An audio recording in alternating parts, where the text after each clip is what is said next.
Brutus is the king of this forest, and this is his favorite rubbing tree. You can see where he's worn the bark off. But this isn't Brutus. That's Brutus.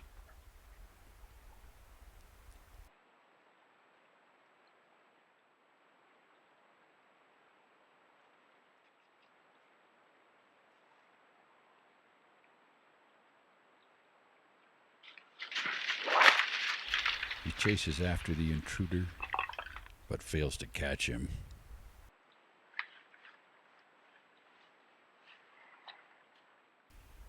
He has to settle for straddle marking a sapling.